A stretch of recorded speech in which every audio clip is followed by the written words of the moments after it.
সকালবেলা ঘুরতে ঘুরতে চলে আসলাম আমার ইউনিয়নের গ্রামে, অর্থাৎ যে গ্রামটির নাম ইউনিয়ন মশাখালী, সেখানে শিলার বাজারে।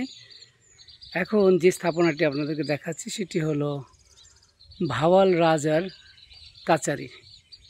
ইংরেজি 1930 সাল, বাংলা 1336 সনে এটি স্থাপন করা হয়, অর্থাৎ জমিদারদের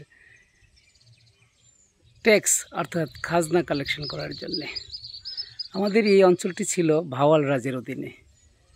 তৎকালীন পিরিয়ডে বেশ কয়েকটি রাজ পরিবার উল্লেখযোগ্য ছিল, তার মধ্যে ভাওয়াল রাজ অর্থাৎ গাজীপুরের এটির অবস্থান ছিল। আমাদের এই অংশটি ছিল ভাওয়াল রাজের অধীনে এবং এখান থেকেই এই কাচারি ঘর থেকেই কিন্তু প্রজাদের কাছ থেকে খাজনা আদায় করা হতো। এর একটি বিশেষত্ব হলো পাশ দিয়ে বয়ে গেছে শিলা নদী, আর তখনকার সময়ের যে যোগাযোগ ব্যবস্থা সবই ছিল নদী কেন্দ্রিক, আর নদী কেন্দ্রিক হওয়াতেই কিন্তু তখন তারা বেছে নিয়েছিল কিভাবে কমিউনিকেশন সহজ হয়। তারই ধারাবাহিকতায় এখানে এটি স্থাপিত হয়। দূরে একটি মঠ দেখা যাচ্ছে, চারপাশ থেকে যদি দেখায় কালের পরিক্রমায় সেটি এখন ধ্বংসস্তূপে পরিণত হয়েছে।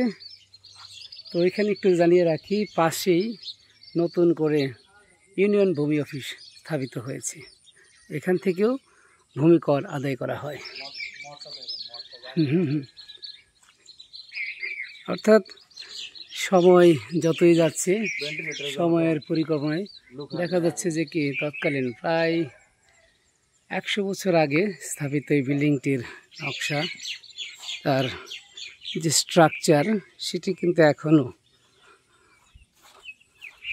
দাঁড়িয়ে আছে। দেখা যায় যে তখনকার সময়েও যে যারা কাজটি করেছে তাদের মধ্যে একটি দৃষ্টিনন্দন এবং শৈলীতা ছিল। কিন্তু সব কিছুই সময়ই পাল্টে দেয়, সময়ই সব কিছু নির্ধারণ করে দেয়। যদি দেখাই, দূর থেকে দেখা যাচ্ছে যে শিলা নদী এটির পাশ দিয়ে বয়ে গেছে।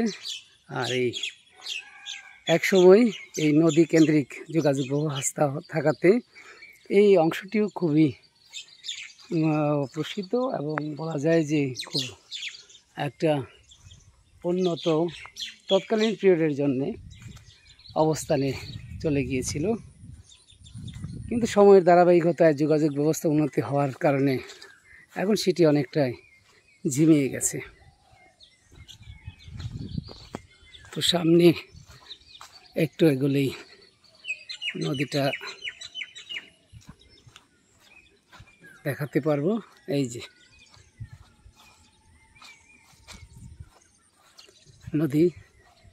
নদীর একটি অন্যতম সৌন্দর্য হলো নদীর বাঁক, অর্থাৎ যেখানে টার্ন নিয়েছে। উল্লেখ্য যে এই নদীটি আবার এটি হলো আপস্ট্রিম আর এই ডাউনস্ট্রিম। এটি সর্বশেষ যে প্রায় ত্রিমোহনীতে যে একসাথে মিশেছে সুতিয়ার সাথে।